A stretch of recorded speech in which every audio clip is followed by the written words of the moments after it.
All rise.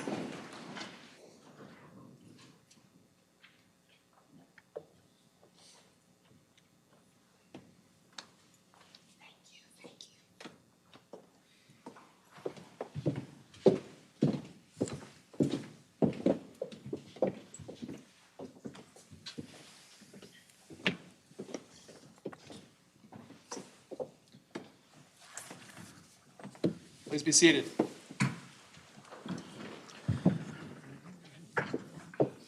We will hear argument in 230955, Walgreens versus McKenzie.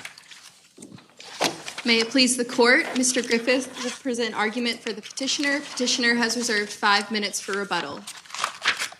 May it please the court, good morning.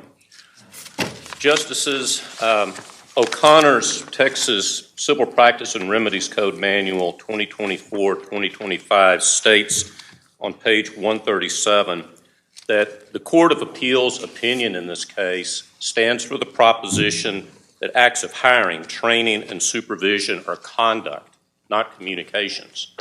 Our position is that is textbook bad law. It's literally textbook bad law and should be reversed by you.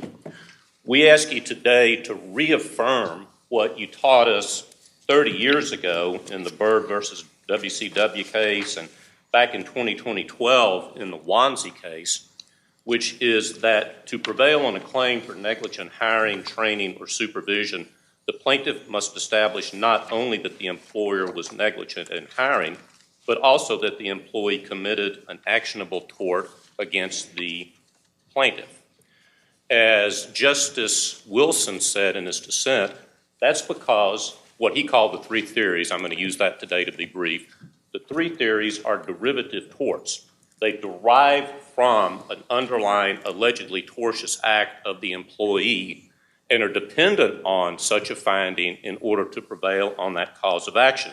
So we framed that slightly differently in our case in 2019, Endeavor versus Cuevas. I don't know if you're familiar with it, but there's there it dealt with a negligent hiring claim, and it said there are basically two separate acts of negligence. If there's the negligence in hiring, and then there's the employee's negligent act or omission, and that both negligent acts are required. And so is that a different way of saying the same thing that you're saying? I hope not, because what you said is exactly what I am saying.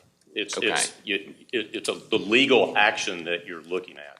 The legal action of negligent hiring has two prongs. Number one, the allegedly negligent act of hiring, training, or supervision, and the underlying employee tort.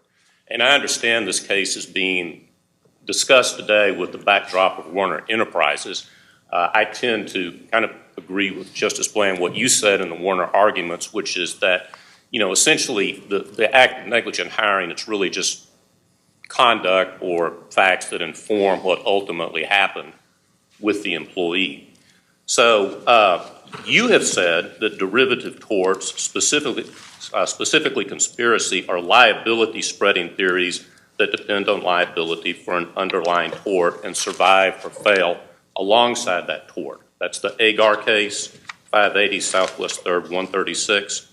Further, and more importantly, you have either affirmed or denied petition in no less than 5 TCPA cases in which the Court of Appeals held that courts are not to analyze derivative torts. But we're not bound by that. Absolutely. Right. And my problem here, Justice, is that all of the cases I've seen are conspiracy cases. I have not seen one yet that dealt with this particular situation with respect to negligent hiring, but you've said that conspiracy is also a derivative tort. You mentioned that we've either affirmed or denied the petition in several cases. There's a big difference between those two outcomes, wouldn't you say? Absolutely, I agree. And again, just want to clarify that for the law student audience that we have. Sure, yeah, but affirmed, like for instance, in the Comcast versus Baseball Partners case, the issue of conspiracy and derivative tort was brought to bear in that. And Mr. Chief Justice, I think that you joined a dissent with Justice Heck in that case, in which you at least briefly touched on this issue. I think Justice Heck's case just as a side note, said that because liability for civil conspiracy depends on participation in some underlying tort, the conspiracy claim should have been dismissed as well. We've also got the two Alex Jones InfoWar cases out of Austin that are a little more recent cases where at least the Court of Appeals dealt head on with this derivative and theory, the Dallas Cowboy case, Jones versus Posner, Warner Brothers. In other non-TCPA cases, at least one I found, you have held that courts are not to analyze a refusal to dismiss derivative claims separately from the refusal to dismiss underlying causes of action. Let me ask you about the test that courts should apply here, because the question is the suit based on or in response to one of these protected rights? So what should we say? What's the right test for based on or in response to? The courts of appeals seem to have described it differently. Some talk about a nexus or a gravamen test or factual predicate. We said in Endeavor it depends in part on proof of. What should we tell lower courts to be looking for in deciding what based on or in response to freedom, free speech, or any of the other protected rights? I see three different ways for the court to approach this. Number one is to simply revert to prior law to say, look, if it's as a common law principle, you've got a derivative theory. Once the protected conduct is found, derivative theories are shelved also, just as the Court of Appeals did with the respondeat superior claim here. We say the exact same thing should have been done to negligent hiring. Choice number two, I think more closely to what you are asking, is as follows, and let me make sure I get my language correct. So the TCPA right is there if the legal action or is based on or in response to a party's exercise of the right. So we start there. So we have to look at the legal action. The legal action of negligent hiring, training, and supervision is just like any other tort. It's a multi-pronged tort. Number one, you have to find the underlying alleged act of negligent hiring. Number two, you have to find that the employee committed an actionable tort. So I think the test would probably be that, of course, the negligent hiring legal action is based on or in response to the party's exercise of the right, because in order to find negligent hiring, in order to recover for a negligent hiring claim, you must prove that the employee committed the tort, which the defendant says is the protected act. So would you say that it has to be an element of the claim, or it just happens to be an element of the claim here and that meets the test? Well, because we got to write with other cases in mind too. Well, I'm not quite sure I understand. I mean, yes, it's certainly an element. I mean, right. Here it is. Yeah. It has to be proven. Conspiracy is a little bit different because that may or may not be an employee that did the underlying tort. But yes, here, by definition, the negligent hiring legal action is based on an act that the defendant will necessarily say was a protected act, as it was here. So let me ask you about sort of factually how that applies here, because one of the arguments that Ms. McKenzie makes is that there were really two different torts that she's complaining about here. One was calling police, and the other one was the accusation in the store that she was a shoplifter in front of the other customers in the store. And one of those, her argument is, one of those is may be protected, calling the police, but the other one, just pointing you out in the store and in front of the other customers saying you're a crook, is not. And so what's your response to that? Well, my response to that, I believe that was in the affidavit. Frankly, I'm not positive that was in the affidavit. It is. I know she briefed that. That was not in the pleading. That was not in the petition. Well, the petition mentions being humiliated in front of other customers, so why isn't that enough to raise that issue? To raise the issue of that one of the things she's suing about is accusing her of being falsely of being a thief in front of the other people in the store. Mm-hmm. Right. So, I would just revert back to Rule 45 and the fact that in this case, as Justice Wilson pointed out in the dissent, we challenged all of the causes of action. Well, okay, so explain to me how, if all we had here was accusing her in front of other people in the store falsely of being a thief, and there were no police report. How does that fall under the TCPA? An accusation, it still seems to me, would be of protected speech to accuse somebody of criminal conduct. I believe that's still First Amendment. I believe that's still, I think we're getting caught up on who the recipient of the communication is. I'm just not sure that would be an issue here. But again, what's tricky here is you don't win on the TCPA by showing that the claim involves a protected act. You win by, you get the TCPA to apply by showing it's a protected act, and then you win if they can't make a prima facie showing, right? Is there any dispute here about whether they were able to make, here in this court, about whether they were able to make a prima facie showing? Well, they did not make a prima facie showing. And do they claim now in this court that they did?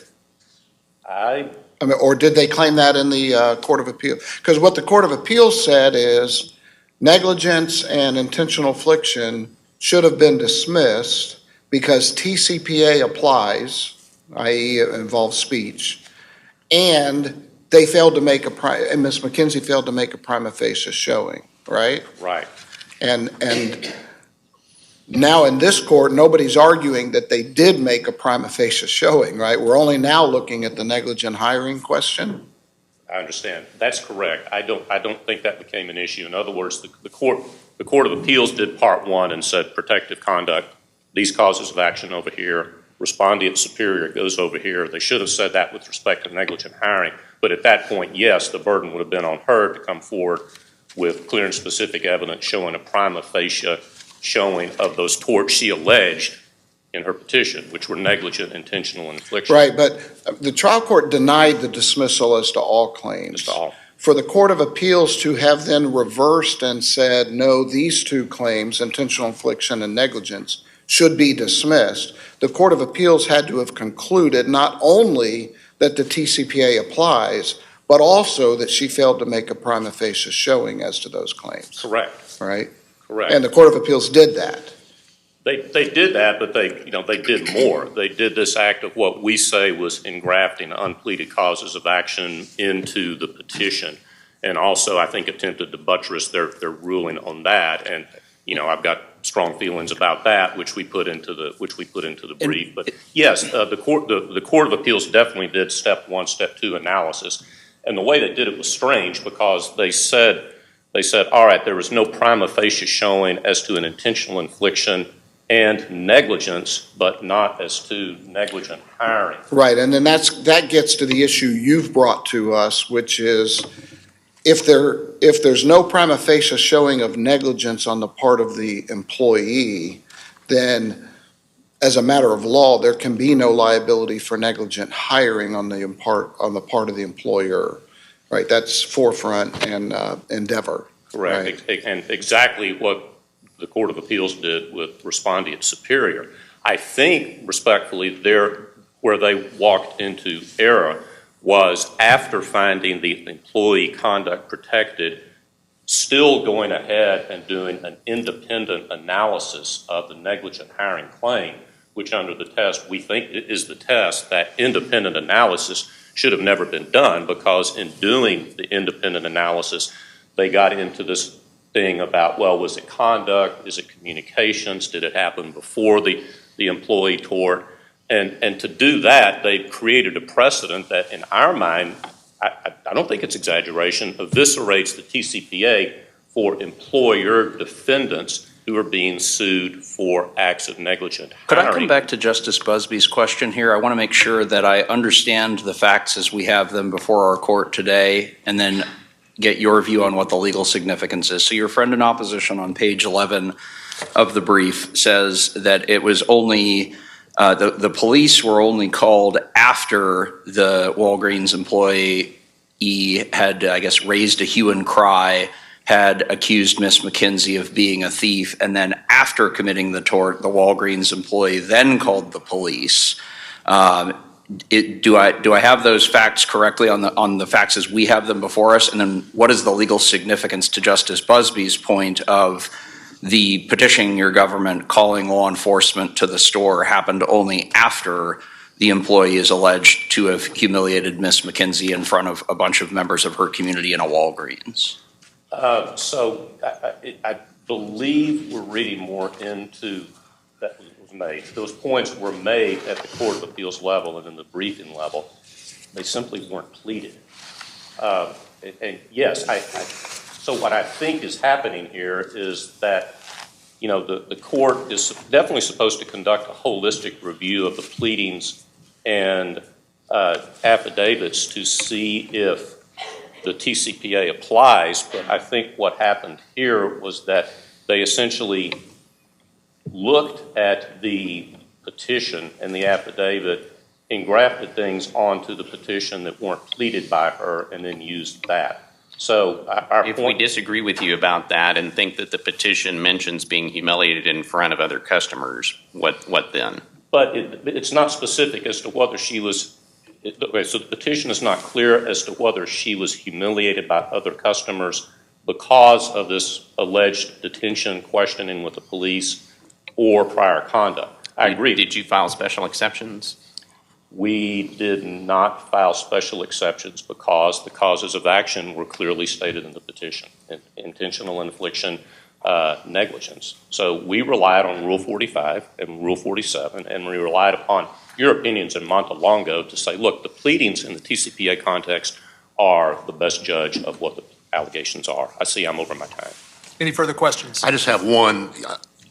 If the TCPA doesn't apply at all, then all that we've just been discussing goes away. And your friend on the other side argues that the bodily injury and commercial speech exceptions are additional reasons why her argument for non-applicability ought to prevail. If those are just new arguments in favor of an issue that was already raised, should we consider them? And if so, what's the answer? Three answers. Number one, no, they were not pleaded. They were not raised until the Supreme Court to the petition for review. Yeah, but if they're just new arguments, you don't have to, right? You're probably right, but we can go ahead and say bodily injury doesn't apply because she is not claiming damage to the physical structure of her body. She's only claiming emotional distress, humiliation, et cetera, et cetera. Commercial speech exception does not apply because there is no allegation that whatever happened that day, which we say never happened, arose from the sale of goods. It arose from an alleged theft of goods. So it's... Should we remand, though, for the Court of Appeals to address that in the first instance instead of doing so ourselves? In terms of bodily injury and commercial speech, I mean, it's a possibility, but I think it's very obvious. Those were not raised by the Court of Appeals in its opinion. They weren't mentioned by the trial court. They weren't mentioned till here. So there's a waiver issue, and there's also an issue of is there any possibility in the world that they could apply based on these facts, and they just don't. Any further questions? Thank you, counsel. No, thank you. We'll hear from the respondent. May it please the court, Ms. Lewis will present argument for the respondent. May it please the court, good afternoon. Ms. McKenzie was an innocent woman. She innocently went into Walgreens and tried to make purchases as a consumer. And she was faced with being humiliated, being called a thief, and doing absolutely nothing wrong. Walgreens is now asking... That's my... Okay, so you have these allegations and these facts and the claims that you've asserted, and in the trial court, the defendant files a motion to dismiss under the TCPA. Yes. And you argue TCPA doesn't apply because this was conduct and not speech. And trial court apparently agrees with you and denies the motion to dismiss. They go to the Court of Appeals, and the Court of Appeals reverses as to two of your claims, negligence and intentional infliction, and holds TCPA does apply to those claims, and you didn't put on a prima facie case, so those claims should be dismissed. And I read in your brief, and I hear you getting ready to argue, that was wrong. but you never filed a petition for review. You haven't challenged the Court of Appeals holdings as to those points. I mean, are you here arguing that your negligence and intentional infliction claims should survive? Your Honor, not necessarily. Right, you're just I- arguing that the negligent hiring claim should survive. Yes, Your So Honor. it that's- doesn't, that's our so focus. you've conceded, for purposes of where we are now, TCPA applies, and you didn't put on a prima facie case of negligence or intentional, applies to negligence and intention. TCPA applies as to negligence and intentional infliction, and you didn't put on a prima facie case of those. I You've don't agree. conceded that. I don't agree with, I do But not agree. You didn't file a petition for review to challenge the Court of Appeals holding on that. Well, Your Honor, You haven't that it's challenged not, that. it's in the, I can explain why.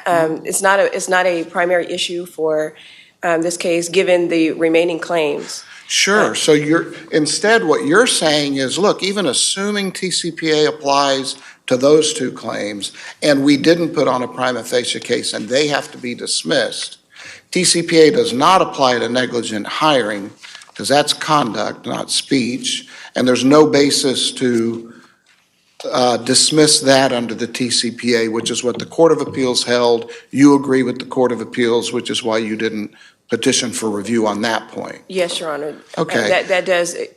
So we have nothing to simplify it. argue about whether the TCPA applies to the first two claims. I'm not making that argument today. Okay, That is but true. what they're arguing is, okay, even assuming negligent hiring is conduct, not speech, and therefore TCPA doesn't apply, even assuming that, you can't win on negligent hiring if you've already lost on negligence of the employee. Why is don't that agree. wrong?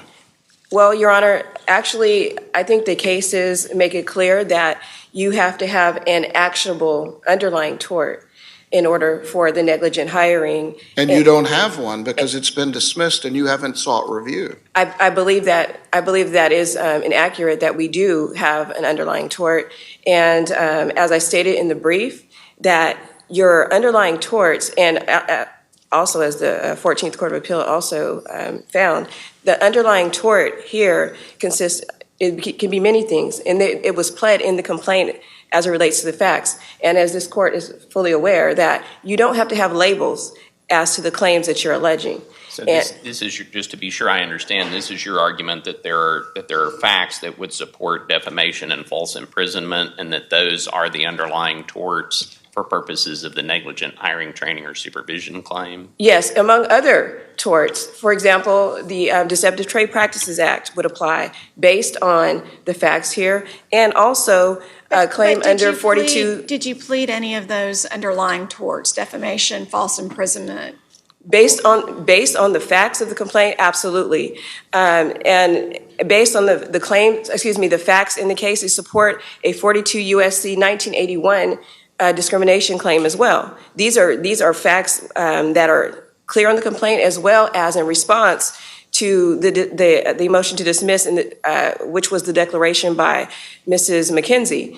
I think that it's important that we go back and remember that this court has made clear that labels aren't required, and we know that because it would upend the Chapter 74 if labels were required. Right, So but we if you have the elements of defamation, Yes, okay. we have those elements. We also have the elements for the 42 U.S.C. 1981. We also have the elements for DTPA as well, pled in. And in response By to facts. the response to the motion to dismiss under the TCPA, did you argue we have a claim for defamation, we have a claim for discrimination, and those would support the negligent hiring claim?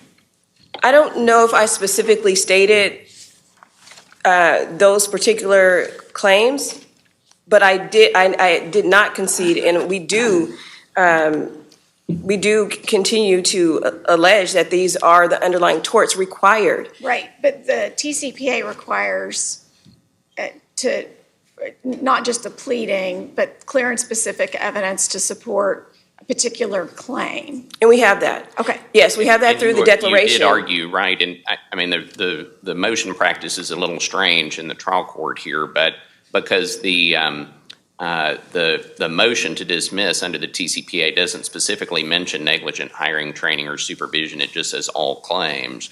But in response, you did say that there was clear and specific evidence of negligent hiring, training, and supervision, and then they responded to that. So it seems like all that was before the trial court. Would you agree with that? I believe it was, yes, Your Honor. And so we have some other situations in the law where there are certain kinds of torts that depend on underlying tortious conduct.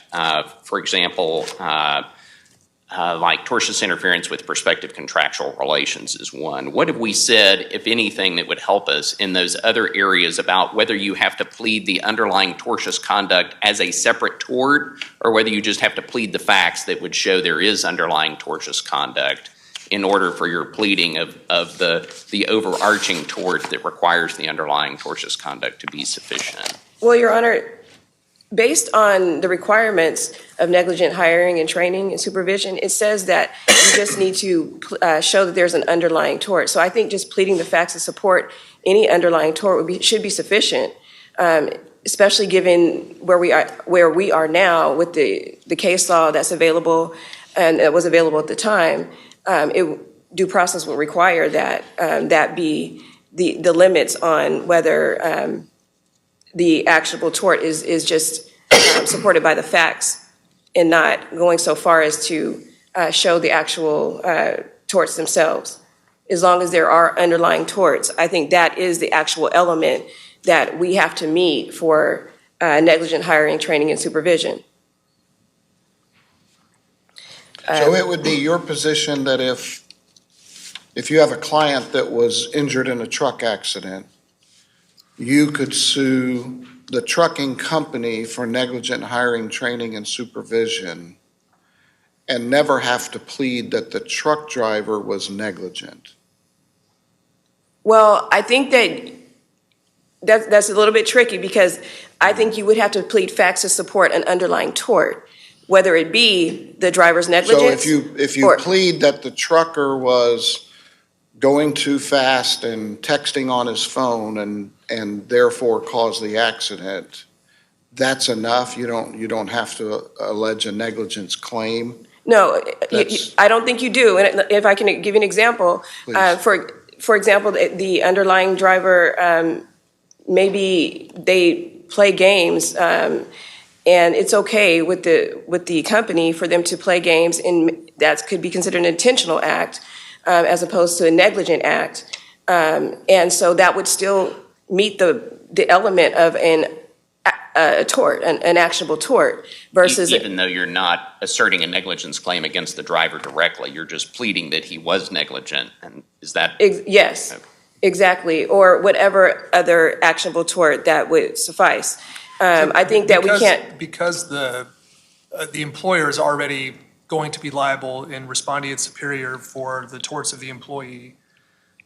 What worthwhile work is an independent tort of negligent hiring and supervision doing for us?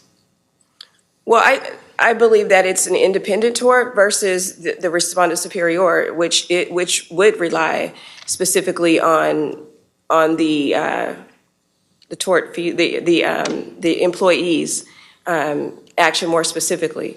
I think the way the 14th. My question is, how is it any different from just saying the employee committed a tort and you as the employer are liable for it under ancient principles of common law? Why do we need to have this label, negligent hiring and supervision? That's a good question, but I think just to make sure that we do cover it all, that this claim was brought under both, and I think that it actually is codified, or there's case law that actually lays out the elements of negligent training, supervision, and hiring. Especially in regards to an underlying tort element, the actionable tort element. It actually spells out, which respondent superior doesn't spell that out as far as the elements are concerned. It seems to me like, at least recently, every time we, in one of our opinions, even mention negligent hiring, training, or supervision, we include that caveat language about, this court has never decided whether to recognize these claims under Texas law. But if we did, here's the elements, right? I mean, you've seen Yes. those cases. And so there is this open question about whether these claims are even viable, although I don't think the petitioner here's raised it. But it seems to me the issue is, could an employer be liable for negligent hiring, training, or supervision if the injury is caused by the employee not in course and scope? Right? So in other words, say the policy manual doesn't, or negligently fails to ensure that the employee does not do something when they're off duty that could cause an injury. And that's where there'd be some relevance to this kind of claim. I think that is But in this case, it's really not that relevant, because if the employee is liable for defamation within the course and scope, then you have respondeat superior. Yes. And I believe that is something that can be trained against as well, as it relates to the negligent training and supervision. The concern that I have about this case is the constitutional issues that it raises.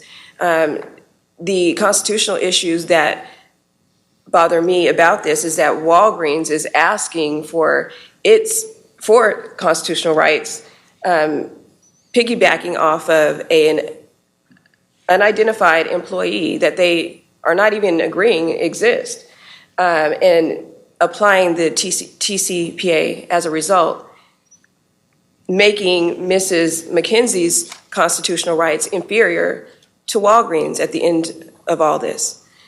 She should have the ability to exercise her right to petition when she's faced with the issue that she was faced with. Being an innocent person walking into Walgreens that day.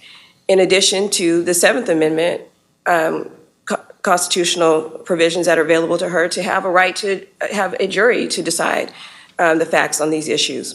But Walgreens is trying to expand the TCPA to allow an entity to piggyback off of this faceless, nameless person's alleged rights.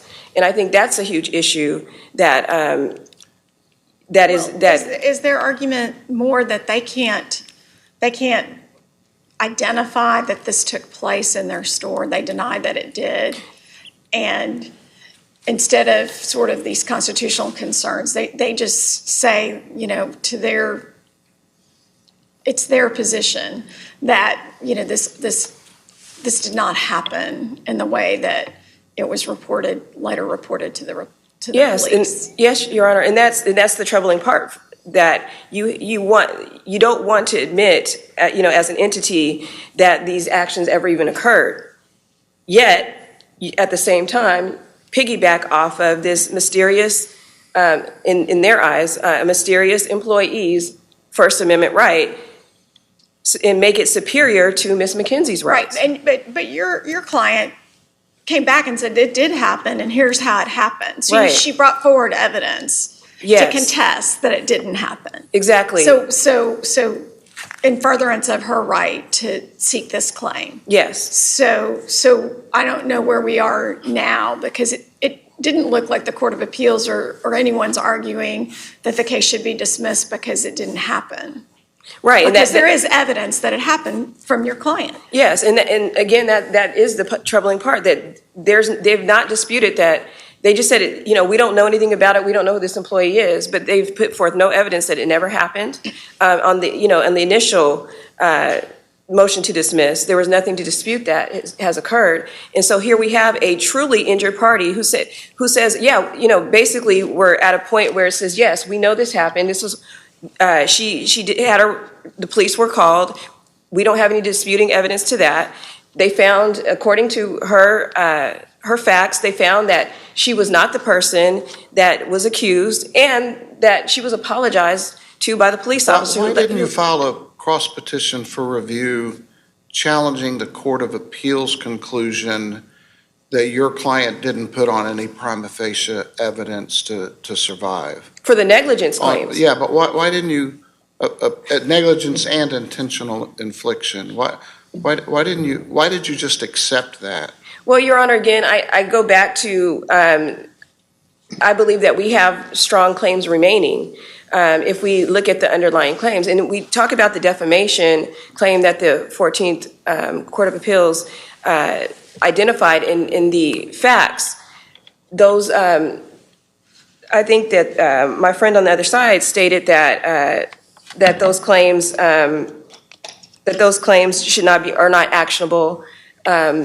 But I think that there was a prima facie showing that based on the declaration by Ms. McKenzie, there was defamation. And I do understand that there's this argument that it would have been outside of the statute of limitations because there's a 1-year statute of limitations for defamation.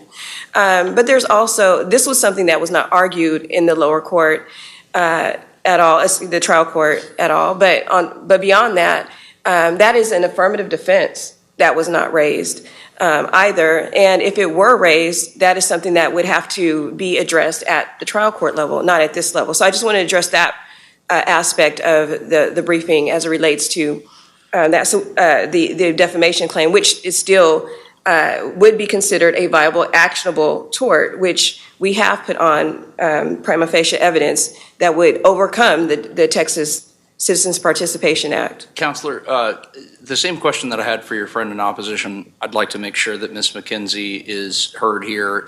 So on page 11 of your brief, you say that after committing the tort, the Walgreens employee then called the police.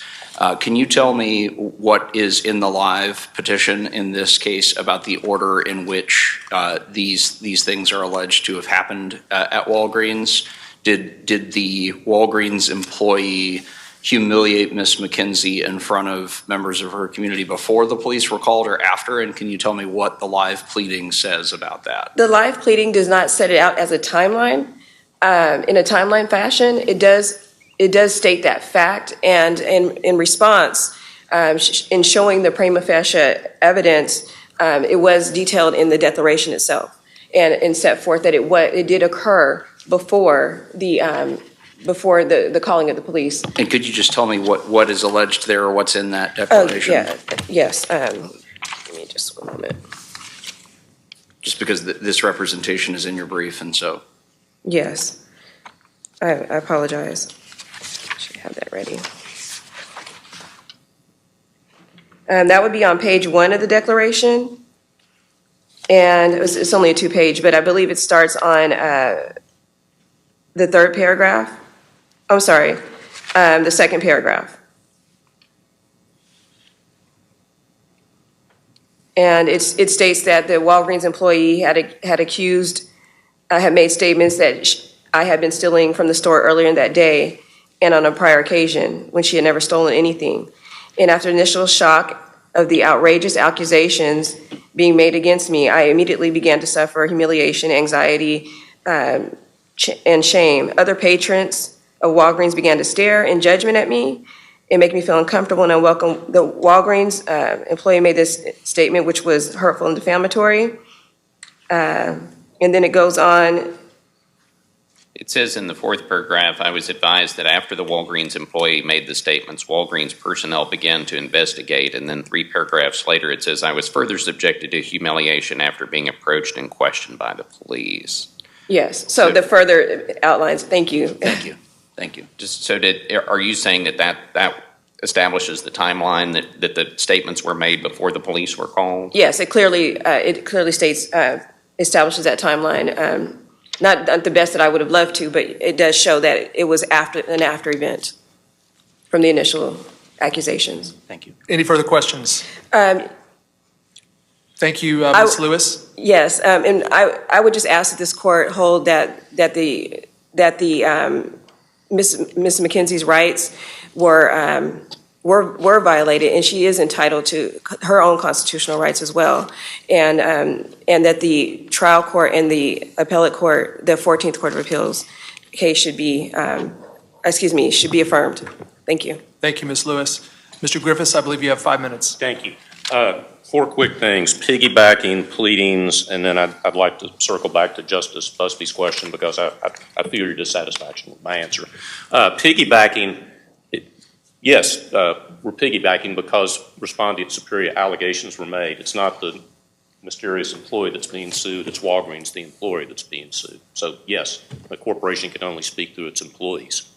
Pleadings, I just revert back to Rule 45 and 47 that say, it doesn't say you can just plead facts and then make the other side ferret out your causes of action. So what's your best case for when you've got a tort that requires underlying tortious conduct, that you have to plead the underlying tort itself rather than pleading that it happened? So in Justice Boyd's hypothetical, why do you have to sue the truck driver for negligence and assert a separate negligence claim against the truck driver in order to assert a negligent hiring claim against the trucking company and just plead that the driver was negligent? You can do that. Okay. You can certainly do that. But again, we're in the TCPA stage here, and again, it becomes we have to focus on the legal action.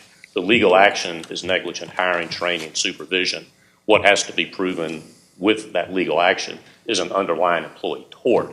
So you still. But what she's arguing is, okay, maybe I didn't plead and provide sufficient evidence of negligence or intentional infliction, but I pled other misconduct by this employee that was foreseeable and supports the negligent hiring claim, that I pled enough facts about misconduct by this employee that my hiring claim should survive even if the other two don't. I may not be answering this correctly, but I think, and tell me if I'm not, but again, there was no argument. I mean, the Court of Appeals said whatever the employee did, it was protected conduct. We know that. So then it becomes, at that point, the negligent hiring claim should have been put on the shelf until such time as she came forward with prima facie evidence that the employee had actually committed an actionable tort. Does that answer your question? Well, yes and no. I mean, as to the negligence and intentional infliction, yes. But what we're getting at is, should the law require her to plead and prove an actionable tort against the employee in order to support the derivative claim against the employer? Oh, absolutely. Or is it enough to merely plead and provide prima facie evidence, if necessary, of facts of misconduct by the employee without regard to whatever tort or other wrongful or other legal claim that misconduct may support? I don't think you can do it that way. I mean, we said back in Waynesy, the Texas courts, there's a broad consensus among Texas courts that such a claim, a negligent hiring claim, requires that the plaintiff suffer some damages from the foreseeable misconduct of the employee. So is it not enough to just plead facts of misconduct by the employee, as opposed to having to actually plead a claim against the employee?